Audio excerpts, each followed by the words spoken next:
Good evening. ఇప్పటివరకు headlines ఒకసారి చూద్దాం.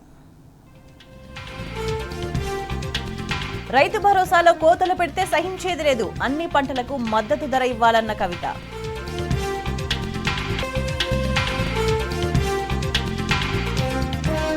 సర్వశిక్ష అభియాన్ ఉద్యోగుల నిర్బంధంపై హరీష్ రావు ఫైర్. రేవంత్ రెడ్డి నమ్మించి మోసం చేశారని ఆగ్రహం.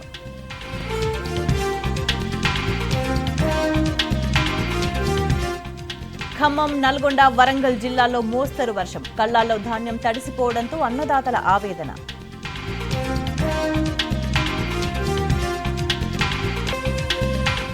రైతులకు కన్నీళ్లు మిగుల్చుతున్న కంది సాగు. గిట్టుబాటు ధర రాక నష్టాల పాలవుతోన్న అన్నదాత.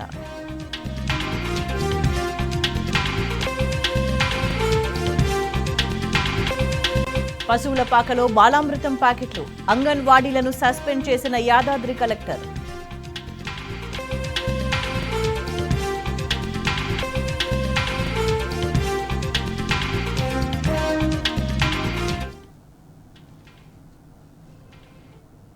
రైతు భరోసాలో కోతలు పెడితే సహించేది లేదన్నారు ఎమ్మెల్సీ కవిత. మోదీ నిబంధనలు ఇక్కడ కూడా అమలు చేస్తే 30% మంది కూడా రైతు భరోసా రాదన్నారు. ఎలాంటి రూల్స్ లేకుండా రైతు భరోసా అమలు చేయాలని డిమాండ్ చేశారు. అన్ని పంటలకు మద్దతు ధర ఇవ్వాలన్నారు. మెదక్, బోధన్, కోరుట్ల షుగర్ ఫ్యాక్టరీలను తెరిపించాలని డిమాండ్ చేశారు ఎమ్మెల్సీ కవిత. లేకుండా మహిళలకు ఇచ్చిన మాటలకు మోసం చేస్తూ ఉన్నారు. ఒక పక్క మహిళలు, ఇంకో పక్క రైతులు. ఎన్ని మాటలు చెప్పారు రైతులకు? రైతు బంధు ఇస్తాం, ఎక్కడిచ్చిండ్రు? కేసీఆర్ గారు ఎన్నికలకు పోయే ముందు 17,500 కోట్లు రైతుల కోసమని ఏదైతే దాచిపెట్టినరో ఆ ఒక్కసారి ఇచ్చిండ్రు తప్పితే మళ్ళీ సెకండ్ టైం ఎగ్గొట్టిరు. మళ్ళీ ఇప్పుడు ఇవ్వండి అంటే ఇగో రేపిస్తాం, మాపిస్తాం, సంక్రాంతికి ఇస్తామని చెప్తున్నారు. సంక్రాంతికి ఇస్తామనేటటువంటి మాట నిలబెట్టుకోవాలి. తక్షణమే పెంచినటువంటి రుసుముతో రైతు భరోసా అమలు చేయాలి.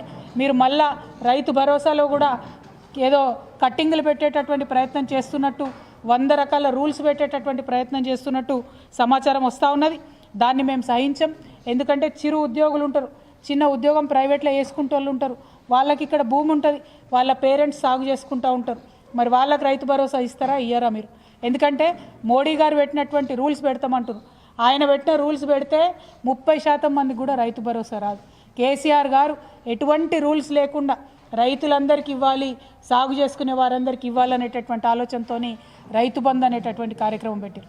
దాంతో ప్రైవేట్ రుణాలు లేకుండా చాలా చక్కగా రైతులు పంట వేసుకునేటటువంటి పరిస్థితి ఉండే.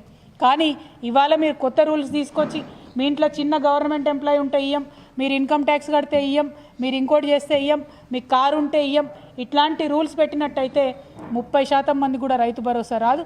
మరి రైతులకు సాగు చేసుకునే వారందరికీ కూడా తప్పకుండా వచ్చే విధంగా రైతు భరోసా ఈ ప్రభుత్వం ముందుకు రావాలని చెప్పి మేము డిమాండ్ చేస్తూ ఉన్నాం. అదేవిధంగా మరి వరి ధాన్యానికి ఏం చెప్పింది ఈ ప్రభుత్వం? ఇదివరకు 2,183 రూపాయలు ఉండే మద్దతు ధర, దాన్ని 500 పెంచి 2,683 రూపాయలు చేస్తామని చెప్పారు. కానీ మొన్నటిసారి కూడా మీరు కనీసం 30% కూడా ధాన్యం కొనలే. మొదలేమన్నారు? అన్ని వడ్లకు బోనస్ ఇస్తామన్నారు. తర్వాత ఏమన్నారు? సన్న వడ్లకు మాత్రమే బోనస్ ఇస్తామన్నారు. ఈ మాటికి మాట మార్చుడు తప్పితే ఇంకోటి ఏమి కూడా ఈ సర్కారులో కనబడతలేదు. అదేవిధంగా మీరు మొక్కజొన్నకి ఇస్తామన్నారు. 1,870 రూపాయలు ఉంటే దాన్ని పెంచి 2,200 ఇస్తామన్నారు. కందులకు పెంచి 6,700 ఇస్తామని చెప్పిండ్రు. సోయాబీన్కు పెంచుతామన్నారు, 4,400 రూపాయలు ఇస్తామన్నారు. మరి పత్తికి పెంచి 6,500 రూపాయలు ఇస్తామన్నారు. అట్లానే మిర్చి సాగు చేసే రైతు చక్కగా ఉండాలి, 15,000 రూపాయలు మద్దతు ధర ఇస్తామని ప్రకటించారు. పసుపు రైతుకు 12,000 ఇస్తామని ప్రకటించారు. అట్లనే ఎర్రజొన్న రైతులకు 3,500 రూపాయలు ఇస్తామని చెప్పిండ్రు. మరి చెరుకు రైతులకు 4,000 రూపాయలు ఇస్తామని చెప్పిండ్రు. జొన్నలు వండించేటోళ్లకు 3,050 రూపాయలు ఇస్తామని చెప్పిండ్రు. వీటన్నిటినీ కూడా ఎగ్గొట్టిండ్రు. గత 1 సంవత్సర కాలంగా ఏ ఒక్క పంటకు కూడా మీరు మద్దతు ధర ఇస్తలేరు, ఏ ఒక్క పంట మీద కూడా మీరు ఆలోచన చేస్తలేరు. మరి ఇక్కడ మెదక్లో, నిజామాబాద్లో, కోరుట్లలో చక్కెర ఫ్యాక్టరీ ఉంటుంది. మేము తెరిపించలేకపోయినాం. ఖచ్చితంగా కాంగ్రెస్ పార్టీగా మేము వచ్చిన తర్వాత తెరిపిస్తామని ఆనాడు పెద్ద పెద్ద మాటలు చెప్పిండ్రు, ప్రగల్భాలు పలికిండ్రు, ప్రజలను మభ్యపెట్టిండ్రు, ఓట్లు వేయించుకున్నారు. మరి ఇవాళ అడుగుతూ ఉన్నాం, సంవత్సర కాలం అయిపోయింది.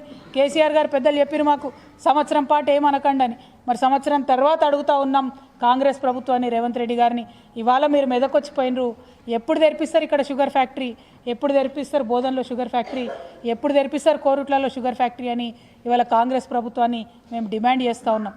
మరి మేము రాగానే చక్కెర ఫ్యాక్టరీ తెరిపిస్తాం, ఎన్ని వందల కోట్లైనా తెరిపిస్తామని ఆనాడు ప్రగల్భాలు పలికిన మీరు ఇప్పటి వరకు కూడా కనీసం దాని మీద రివ్యూ చేయకపోవడం ఏందని చెప్పి ఈ సందర్భంగా మేము డిమాండ్ చేస్తూ ఉన్నాం.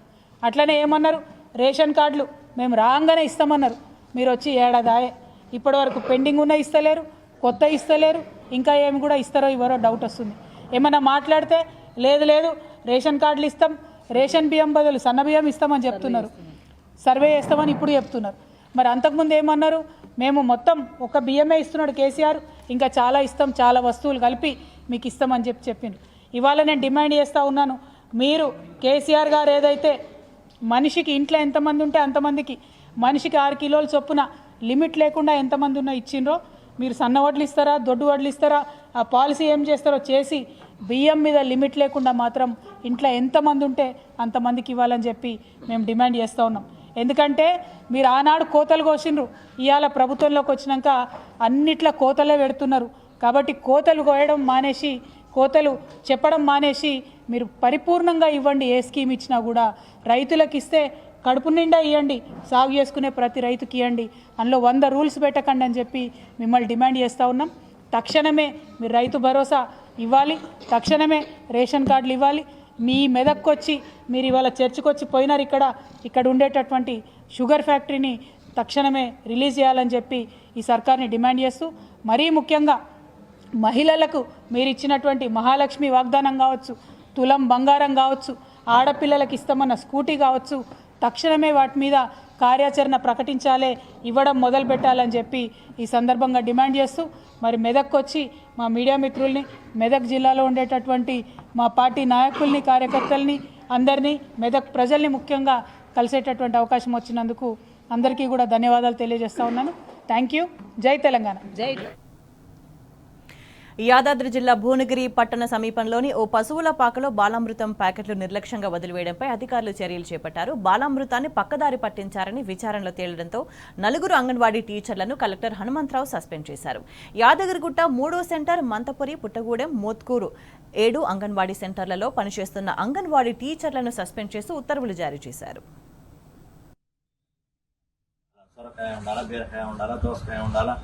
తర్వాత అన్నీ ఉండాలి కదా, ఆలుగడ్డ ఉండాలా, టమాటా ఉండాలా, తర్వాత ఇది ఉండాలా, ఆలుగడ్డ ఉండాలా, ఆలుగడ్డ 2-3 ఆలుగడ్డలు జరిగిండ్రు.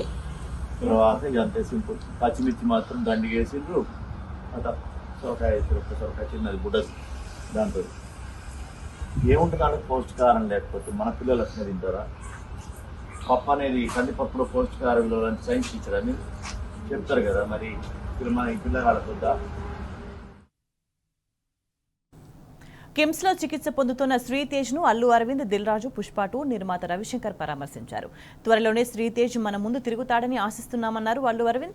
శ్రీతేజ్ కుటుంబానికి 2 కోట్ల రూపాయలు పరిహారం ఇస్తున్నట్లు అరవింద్ ప్రకటించారు. నటుడు అల్లు అర్జున్ తరపున ₹1 కోటి, పుష్ప 2 నిర్మాతలు దర్శకుడు సుకుమార్ చెరో ₹50 లక్షల ఇస్తున్నారని అన్నారు. చేసిన అందరికీ నమస్కారం. ఈ విపత్తు జరిగిన తర్వాత ఇప్పుడు అబ్బాయి కాస్త కోలుకుంటున్నాడు, వెంటిలేషన్ కూడా తీశారు అని తెలిసి నిన్న రాజుగారు కూడా చెప్పారు. అబ్బాయి తప్పనిసరిగా కోలుకొని మన అందరిలో తిరుగుతాడని విశ్వసిస్తున్నాం. ఇప్పుడు ప్రస్తుతం ఇక్కడికి రావడానికి కారణం ఏంటంటే, ఈ కుటుంబానికి ₹2 కోట్ల మా తరపు నుంచి, అనగా అల్లు అర్జున్ తరపు నుంచి ₹1 కోటి, నిర్మాతలు శ్రీ రవి గారు, నవీన్ గారు కలిపి ఒక ₹50 లక్షలు మైత్రి తరపున, ఇంకొక ₹50 లక్షలు సుకుమార్ గారు ఆయనే వచ్చి ఉండాలి, వారి అన్నయ్య గారు అబ్బాయి అశోక్ వచ్చున్నారు. సుకుమార్ గారు విదేశాల్లో ఉన్నారు, ఆయన రాలేకపోయారు. ఇదంతా కలిపి ₹2 కోట్ల కుటుంబానికి అప్పచెప్పమని చెప్పి మన ఎఫ్డీసీ చైర్మన్ రాజు గారిని రిక్వెస్ట్ చేస్తూ ఆ డబ్బుని వారికి రాజుగారికి అందజేసి వారి కుటుంబానికి అందజేయమని చెప్తున్నా. నేనే ప్రత్యేకంగా అందజేయొచ్చు అనేది ఏదన్నా అనిపిస్తే అది లీగల్గా ఇలాగే చేయమన్నారు. ప్రభుత్వ ప్రతినిధి అయిన ఎఫ్డీసీ చైర్మన్ రాజు గారి ద్వారా ఇప్పిస్తే మంచిదని మా లీగల్ డిపార్ట్మెంట్ చెప్పారు. ఇది ₹1,00,00,000, ఇది 50 లక్షల రూపాయలు.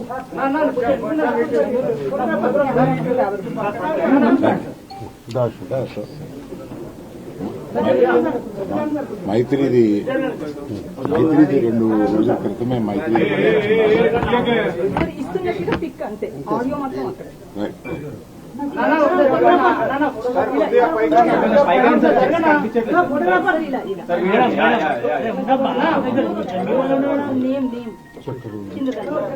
Check వేయమంటారా?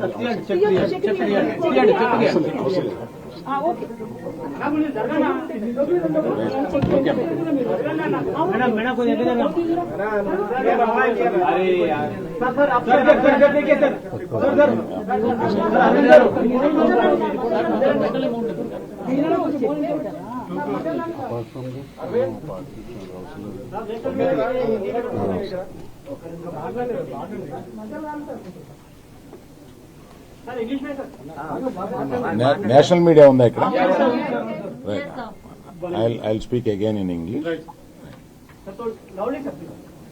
Still louder? Okay.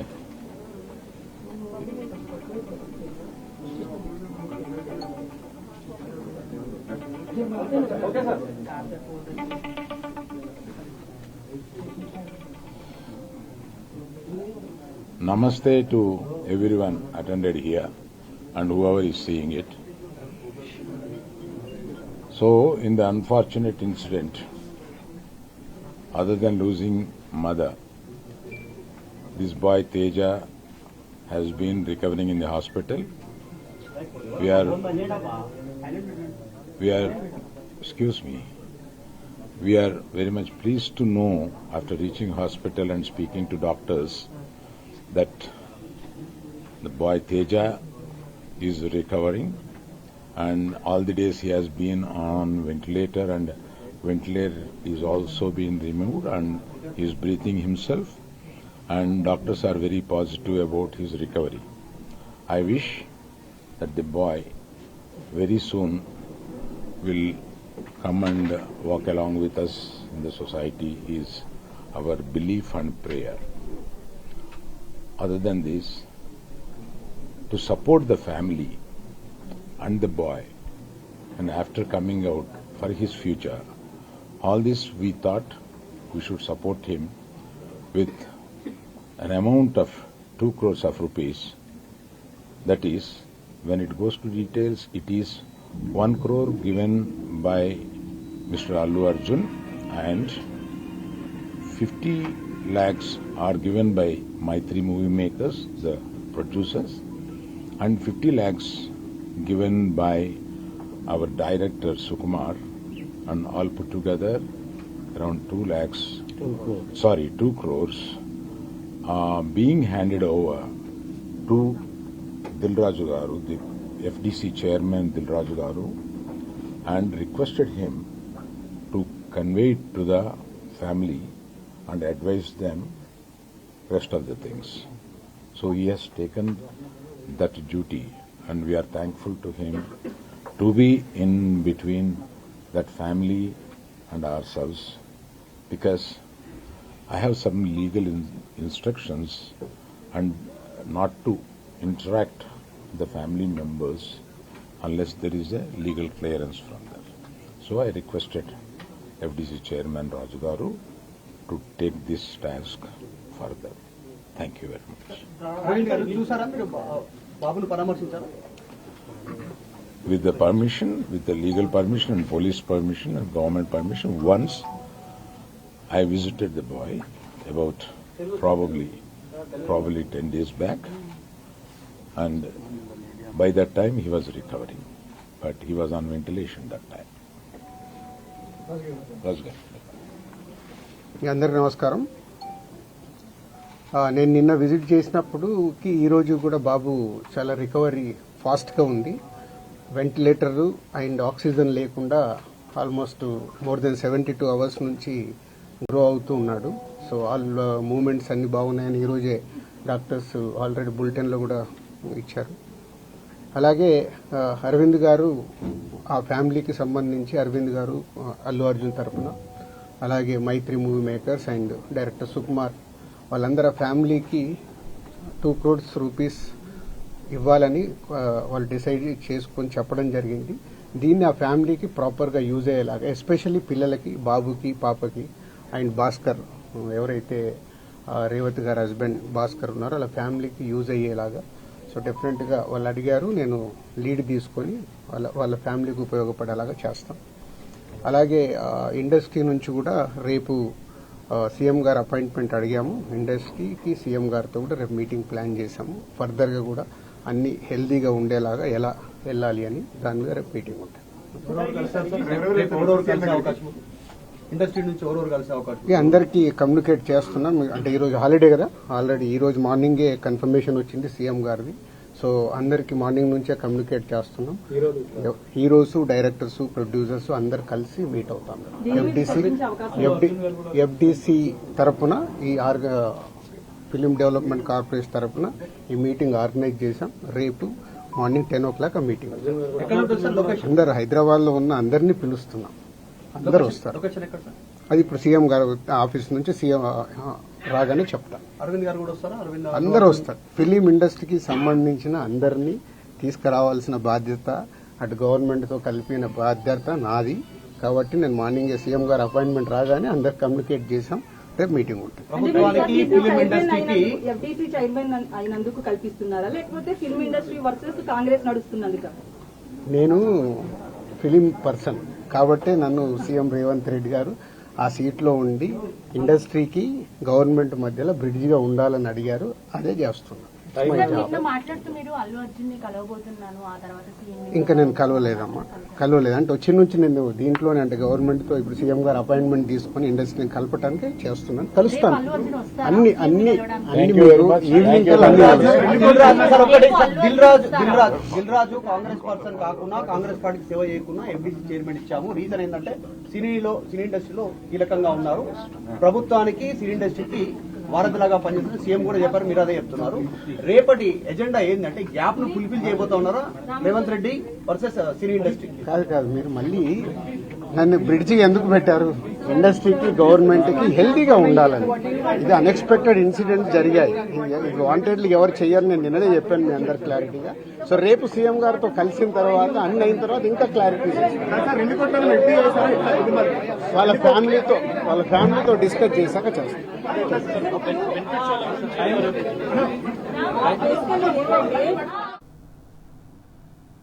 Cine hero Allu Arjun episode Congress కు బూమరంగ్ అవుతుందా? సీఎం రేవంత్ రెడ్డి అల్లు అర్జున్ ను టార్గెట్ చేయడంతో సొంత పార్టీ నేతలకు సైతం నచ్చడం లేదా?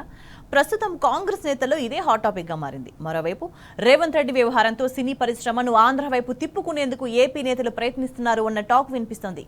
గత 10 ఏళ్లలో లేని ఇబ్బంది సినీ పరిశ్రమకు కాంగ్రెస్ ప్రభుత్వ హయాంలో వచ్చిందన్న భావనలో సినీ పెద్దలు ఉన్నట్టుగా తెలుస్తోంది.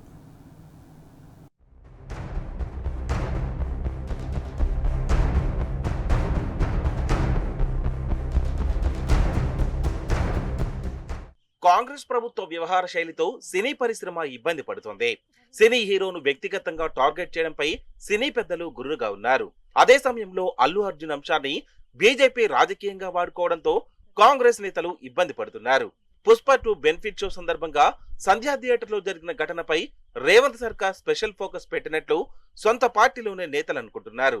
A11 గా ఉన్న అల్లు అర్జున్ అరెస్టు వ్యవహారంపై సర్వత్రా విమర్శలు వ్యక్తమయ్యాయి. సంధ్యా థియేటర్ ఎపిసోడ్పై ఇటీవల అసెంబ్లీలో జరిగిన చర్చపై ముఖ్యమంత్రి రేవంత్ రెడ్డి తీవ్రంగా స్పందించడం, వెంటనే అల్లు అర్జున్ ప్రెస్ మీట్ పెట్టి తనను ప్రజల్లో దోషిగా నిలబెట్టే ప్రయత్నం చేస్తోందని రియాక్ట్ అయ్యారు. దీంతో పోలీసులు మరోసారి అల్లు అర్జున్ కు నోటీసులు జారీ చేయడం చర్చనీయాంశంగా మారింది.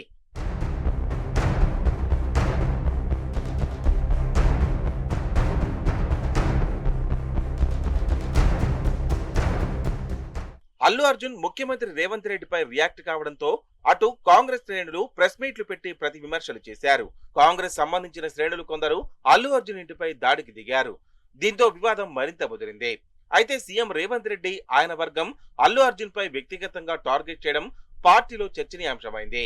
అల్లు అర్జున్ టార్గెట్ చేయడం వెనుక ఆంతర్యం ఏమిటన్న చర్చ కూడా పార్టీలో నడుస్తోంది.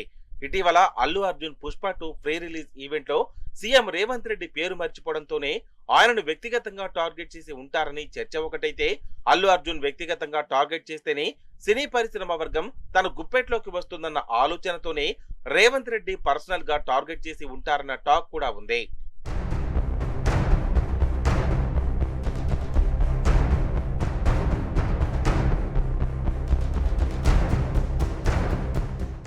అల్లు అర్జున్ కు పర్మిషన్ ఇవ్వకుండానే సంధ్య థియేటర్ కు వచ్చాడని అటు ప్రభుత్వం, పోలీసులు పదే పదే చెప్తున్నారు. ఒకవేళ పర్మిషన్ ఇవ్వకుంటే అల్లు అర్జున్ సంధ్య థియేటర్ కు వస్తుంటే ఎందుకు పోలీసులు అడ్డుకోలేదన్న టాక్ కూడా ఉంది. అల్లు అర్జున్ వ్యవహారాన్ని బీజేపీ అడ్వాంటేజ్ గా తీసుకునే ప్రయత్నం చేస్తోంది. ఈ అంశంపై కేంద్ర మంత్రులు కిషన్ రెడ్డి, బండి సంజయ్ సహా బీజేపీ నేతలు రియాక్ట్ అవుతుండగా, బీజేపీ ఏపీ అధ్యక్షురాలు ఎంపీ పురంధరేశ్వరి అల్లు అర్జున్ కు బాసటగా నిలిచారు. దీనికి తోడు AP deputy CM Pawan Kalyan సైతం ఈ అంశాన్ని అడ్వాంటేజ్ గా తీసుకుని సినీ పరిశ్రమ ఆంధ్రాకు రావాలని కోరుతున్నారు. అయితే రేవంత్ రెడ్డి వ్యవహరించిన తీరుతో సినీ పరిశ్రమ తెలంగాణలో ఇబ్బంది పడుతున్న టాక్ కూడా ఉంది. ఇప్పట్లో ఏపీకి వెళ్లాలన్న సాహసం సినీ పరిశ్రమ చేయకపోయినా 10 ఏళ్లలో లేని ఇబ్బంది సినీ పరిశ్రమకు కాంగ్రెస్ ప్రభుత్వ హయాంలో వచ్చిందన్న భావనలు సినీ పెద్దలు ఉన్నారట.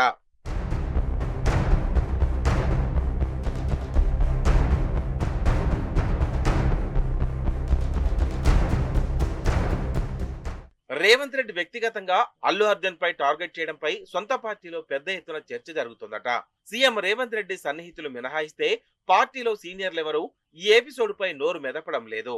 అందుకు ఒక సినీ హీరోను వ్యక్తిగతంగా టార్గెట్ చేయడం సీనియర్లకు రుచించడం లేదట. సినీ పరిశ్రమకు కాంగ్రెస్ సర్కార్ వ్యతిరేకమన్న భావన వెళ్తోందన్న ఆలోచనతోనే ఇప్పటి వరకు వారెవరూ నోరు మెదపడం లేదట. మరోవైపు నేషనల్ మీడియాలోనూ అల్లు అర్జున్ ఎపిసోడ్ ప్రముఖంగా ప్రసారమవ్వడంతో రాష్ట్రంలో జరుగుతున్న పరిణామాలపై అధిష్టానం పెద్దలు ఆరా తీసినట్టు తెలుస్తోంది.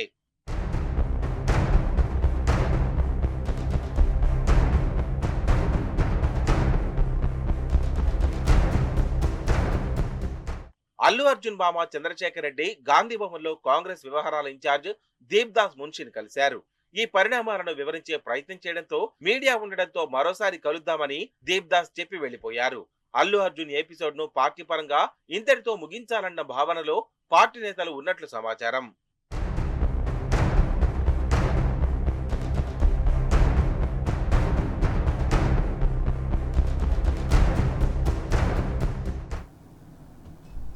నల్గొండ జిల్లా ప్రభుత్వ ఆసుపత్రి సమస్యలకు నిలయంగా మారింది. సరైన వసతులు లేక రోగులు తీవ్ర ఇబ్బందులు పడుతున్నారు. ఆసుపత్రిలో మందుల కొరత వేధిస్తోంది. ప్రజలు సీజనల్ వ్యాధులతో, డెంగీ జ్వరాలతో వస్తున్నారు, కానీ వారికి సరైన చికిత్స అందట్లేదు. రోగులకు మందులు కూడా ఇచ్చే పరిస్థితి లేదు. లక్షలు వెచ్చించి కొనుగోలు చేసిన x-ray, CT scan, diagnostic centre పరికరాలు కొన్ని నెలలుగా మూలనబడ్డ ప్రభుత్వం పట్టించుకోవట్లేదు.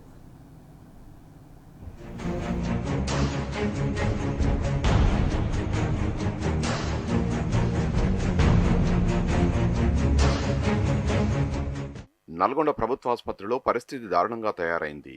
మౌలిక వసతులు లేక రోగులు ఇబ్బందులు పడుతున్నారు. గత 3 నెలలుగా ఆసుపత్రిలో యాంటీబయాటిక్ ఇంజెక్షన్లు, మందులు, సెలైన్ బాటిల్స్, ఆపరేషన్ సామాగ్రి అందుబాటులో లేవు. దీంతో ఇక్కడికి వచ్చే రోగులు డాక్టర్లు రాసిన చిట్టీలు పట్టుకుని బయట ప్రైవేట్ మెడికల్ షాప్లో మందుల్ని కొనుగోలు చేస్తున్నారు. మందుల్ని సరఫరా చేసే సెంట్రల్ డ్రగ్ స్టోర్లో కూడా మందులు లేవని ఇక్కడి వైద్యులు చెబుతున్నారు. ప్రభుత్వం నుంచి మందుల సప్లై ఆగిపోయిందని అధికారులు అంటున్నారు. ఇక్కడ 700 రకాల మందులు ఉండాల్సి ఉండగా కేవలం 300 రకాల మందులు మాత్రమే ఉన్నాయి. ప్రభుత్వం నుంచి సరఫరా నిలిచిపోవడం, కాంట్రాక్టర్లకు బిల్స్ చెల్లించకపోవడంతో మందుల కొరత ఏర్పడిందని డాక్టర్లు చెబుతున్నారు. ప్రజలకు మెరుగైన వైద్యం అందించాల్సిన ప్రభుత్వం మొద్దునిద్ర పోతుండడంతో ప్రజారోగ్యంపై ప్రజలకు విశ్వాసం పోతుంది. లేవు, బయట కొనుక్కోపో అన్నారు. అంటే నేను మిరాగూడ నుంచి వచ్చినా దొరుకుతలేదు, బయట కొనుక్కోపోవడం లేదండి, నేను పేదవాణి, నాకు దొరుకుతలేదు అని అంటే మళ్ళీ ఏం చేయాలండి, దొరుకుతలేవు అన్నారు. ఇక్కడ పాపాన్ని తీసుకుని వచ్చినాం, ఈ మందులు ఇచ్చారు. ఇక కట్టిన మందులు బయట తీసుకోవాలని చెప్పారు. ఎంత అయితే చల్లవు సార్, ఇప్పుడు హాస్పిటల్ ఇయ్యాకనే కట్టిన మందులు ఇచ్చారు. ఇక కట్టిన బయట తీసుకోమని చెప్పారు. ఆసుపత్రిలో డాక్టర్లు సమయపాలన పాటించడం లేదు. సీనియర్ డాక్టర్లు డ్యూటీకి డుమ్మా కొడుతున్నారు. జూనియర్ డాక్టర్లతోనే వైద్య సేవల్ని అందిస్తున్నారు. ఈ ఆసుపత్రిలో 40 లక్షల రూపాయలు వెచ్చించి 3 ఏళ్ల క్రితం కొనుగోలు చేసిన 8 వెంటిలేటర్ మిషన్లు రిపేర్లతో మూలన పడ్డాయి. ఏడాది కావస్తున్నా వాటికి మరమ్మతులు చేయించడం లేదు. గర్భిణుల కోసం 40 లక్షల రూపాయలు పెట్టి ఏర్పాటు చేసిన అల్ట్రామిషన్ యంత్రాలు చెడిపోయి చాలా రోజులైంది. దీన్ని పట్టించుకునే వారు లేరు. 6 ఎక్స్రే యంత్రాల్లో ప్రస్తుతం 2 మాత్రమే పనిచేస్తున్నాయి. మిగతావి చెడిపోయి నెలలు అవుతున్నా వాటిని బాగు చేసే పరిస్థితి లేదు. ఆసుపత్రిలో orthopaedic, paediatric, maternity, psychiatric, surgical, ENT medical వార్డులలో కూడా పరికరాలు సరిగ్గా పనిచేయడం లేదు. ఇది ఒక్కసారి వస్తేనే ఎక్సర్సైజ్ తీయలేదు, మళ్ళీ రెండోసారి తీసారు. కానీ ఇప్పుడు నాకు పంపించాలంటే అది ఎక్సర్ పంపించాం, మేము మీ ఇంటికి ఫోటో పంపించాం, మీ వాళ్ళది ఎవరైనా తీసుకోరా ఆ సెల్లులు చూపిస్తూ ఉంటుండ్రు సార్. అసలు ఏం పట్టించుకుంటూ ఇంటికి తోలుతున్నాడు, మందులు రాస్తాడు, ఇంటికి తోలుతున్నాడు, కొద్దిగా ఏం మానట్లేదు. లేవు, గోళీలు లేవు, సగం ఇస్తున్నారు, సగం ఇస్తలేరు. రేపు రా మాపురా అంటారు. అద్దాలి అంటే కూడా చాలా రేపు రా మాపురా మల్లారం రా అంటారు. సగం గోళీలు ఇస్తారు, సగం ఇస్తలేరు గోళీలు. పోయి బీఆర్ఎస్ ప్రభుత్వం ₹1 కోటి వెచ్చించి ఏర్పాటు చేసిన డయాగ్నోస్టిక్ సెంటర్లో సిటీ స్కాన్, అల్ట్రాసౌండ్ మిషన్లు చెడిపోయాయి. ఇక్కడ కేవలం రక్త పరీక్షలు మాత్రమే చేస్తున్నారు. ఇందులో పనిచేసే సిబ్బందికి 6 నెలలుగా జీతాలు ఇవ్వడం లేదు కాంగ్రెస్ ప్రభుత్వం. ఇక ఆసుపత్రి మార్చరీ పరిస్థితి మరీ దారుణంగా ఉంది. శవాలను భద్రపరిచేందుకు 6 ఫ్రీజరింగ్ పెట్టెలను తెప్పించగా ప్రస్తుతం అన్ని బాక్సులు చెడిపోయాయి. శవాలను భద్రపరిచేందుకు ప్రైవేట్ ఫ్రీజరింగ్ బాక్సుల్ని తెప్పిస్తున్నారు. వాటి ఖర్చు కూడా ప్రజలపైనే వేస్తున్నారు. ఇక్కడ గవర్నమెంట్ హాస్పిటల్లో ఎక్కువ శాతం మందులు కూడా సరిగా పంపిణీ చేయట్లేదు రోగులకి. అవి చాలా వరకు ఎక్స్పైర్డ్ అయినాయి అని చెప్పేసి బయట బారబోస్తున్నారు. అట్లా బయట బారబోసే ముందు అసలు ఎక్స్పైర్డ్ కాకముందు జనానికి ఎందుకు ఇవ్వట్లేదు? ఇక్కడ ఉన్నటువంటి ట్యాబ్లెట్స్ కూడా ఇవ్వకుండా బయటికి రాస్తున్నారు. అంటే ప్రైవేట్ ఓపీస్కి ఎక్కువ పోతున్నాయి అనేది మా అంచనా. అలా చేయకుండా ఇక్కడ పేద ప్రజలకి అందుబాటులో ఉండేటట్టుగా అందియాలని నేను కోరుకుంటున్నా. నల్లగొండ జిల్లా ప్రభుత్వ ఆసుపత్రిపై ప్రభుత్వం నిర్లక్ష్యం చూపుతుంది. జిల్లాలో 2 మంత్రులు ఉన్నా పట్టించుకోవడం లేదన్న విమర్శలున్నాయి. ఆసుపత్రిలో చెడిపోయిన యంత్రాలను వెంటనే బాగు చేయాలని ప్రజలు డిమాండ్ చేస్తున్నారు. ప్రజలకు మెరుగైన ఆరోగ్య సేవల్ని అందించాలన్న కనీస ధ్యాస ప్రభుత్వానికి, జిల్లా మంత్రులకు లేదని ఆగ్రహం వ్యక్తం చేస్తున్నారు ఇక్కడి ప్రజలు.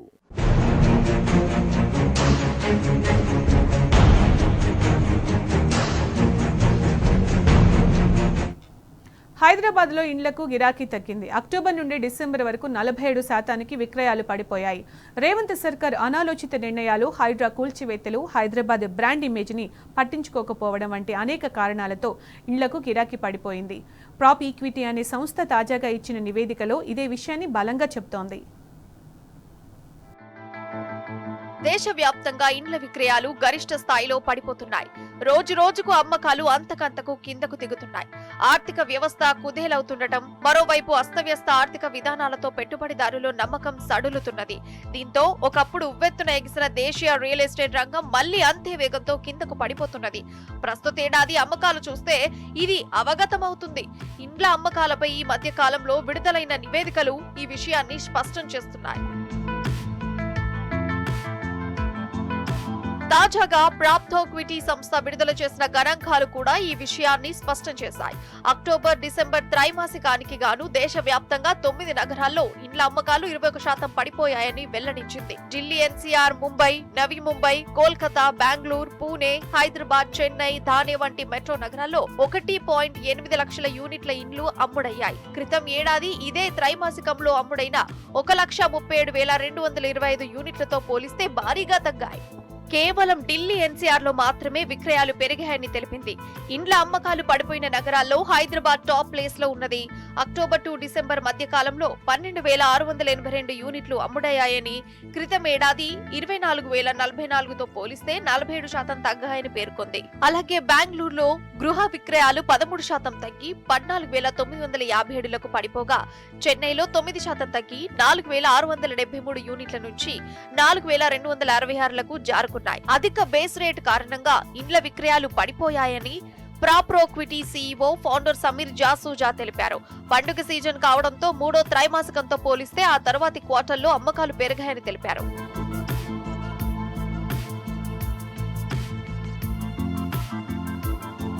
ఇక ఇక హైదరాబాద్ లో ఈ ఏడాది 9 నెలల్లో 36,461 కోట్ల విలువ చేసే 59,386 గృహాలు అమ్ముడుపోయాయని నైట్ ఫ్రాంక్ ఇండియా అనే మరో సంస్థ తెలిపింది.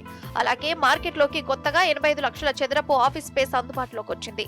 ఇప్పటికే ఉన్న ఆఫీస్ స్పేస్ తో కలిపి మొత్తం 87 లక్షల చదరపు కార్యాలయాల స్థలాల లావాదేవీలు జరిగాయి. ఇక గ్రేటర్ లో 54 లక్షల చదరపు గిడ్డంగుల స్థలం, 47 మెగావాట్ల సామర్థ్యం కలిగిన డేటా సెంటర్లు అందుబాటులో ఉన్నాయి. ఇందులో 20 మెగావాట్లు నిర్మాణంలో ఉండగా మరో 38 మెగావాట్లు ప్రణాళిక దశలో ఉన్నాయని కొలియర్స్ ఇండియా నివేదిక తెలిపింది.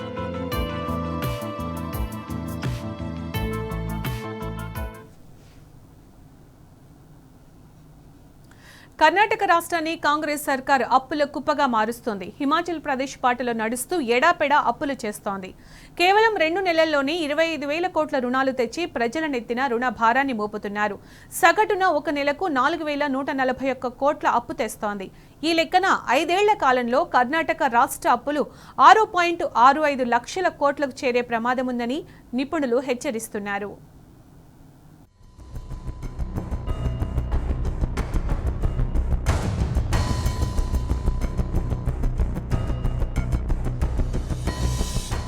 అలవికాని గ్యారంటీలు, హామీలతో కర్ణాటకలో అధికారంలోకి వచ్చిన కాంగ్రెస్ పార్టీ వాటిని నెరవేర్చడానికి రాష్ట్రాన్ని అప్పుల కుప్పగా మారుస్తున్నది.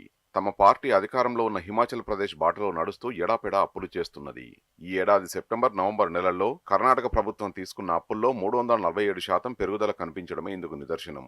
రాష్ట్ర ఆర్థిక శాఖ లెక్కల ప్రకారం సెప్టెంబర్లో సిద్ధరామయ్య సర్కారు 7,349 కోట్ల రూపాయల అప్పులు తీసుకుంది. నవంబర్ చివరి నాటికి ఈ అప్పులు 32,884 కోట్ల రూపాయలకు పెరిగాయి. అంటే ఈ 2 నెలల్లోనే ప్రభుత్వం 25,535 కోట్ల రూపాయల రుణాల్ని తీసుకుంది. 6 గ్యారంటీల అమలు ఒత్తిడి పెరగడంతో ఆర్థిక సంవత్సరం చివరి నాటికి మరిన్ని అప్పుల కోసం వెంపర్లాడనుంది. గ్యారంటీల అమలు కోసం ప్రభుత్వానికి ప్రతి నెల 4,334 కోట్ల రూపాయలు అవసరమవుతున్నాయి.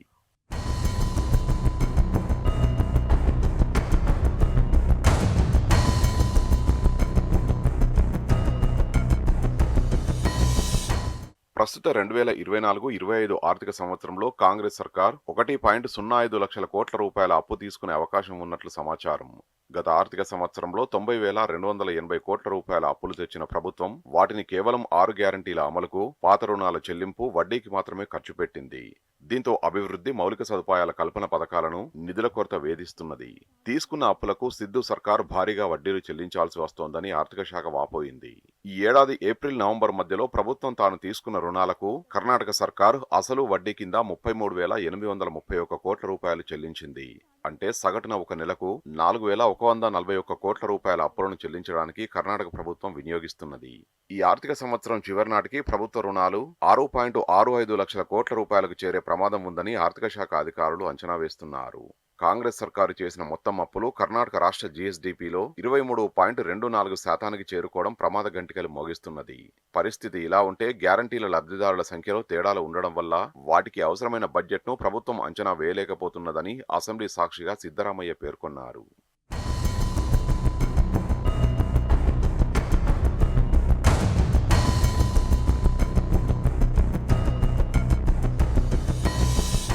కర్ణాటకలో ఇచ్చిన గ్యారంటీలను ఇక్కడ కూడా అమలు చేస్తామని ప్రజలకు ఆశలు చూపి అధికారంలోకి వచ్చిన కాంగ్రెస్ పార్టీ వాటి అమలు కోసం కిందా మీద పడుతున్నది. గ్యారంటీల్లో చాలా పథకాలను అధికారంలోకి వచ్చి ఏడాదైనా ఇంకా ప్రారంభించలేదు. మరోవైపు అరకొరగా అమలు చేస్తున్న కొద్దిపాటి సంక్షేమ పథకాలను అప్పుల డబ్బులతోనే కాంగ్రెస్ ప్రభుత్వం నెట్టుకొస్తున్నది. ఇందుకోసం ఒక్క ఏడాదిలోనే 1.27 లక్షల కోట్ల రూపాయల అప్పు తెచ్చామని స్వయంగా రేవంత్ రెడ్డి ప్రకటించారు. ఈ నేపథ్యంలో కొత్త పథకాలైనా, పాత పథకాలైనా, గ్యారంటీలైనా అమలు చేయడానికి భారీగా అప్పులు చేయాల్సి వస్తుందని, అదే పరిస్థితి వస్తే రేవంత్ రెడ్డి సర్కారు కూడా అప్పుల ఊబిలో కూరుకుపోతుందని ఆర్థికవేత్తలు ఆందోళన వ్యక్తం చేస్తున్నారు.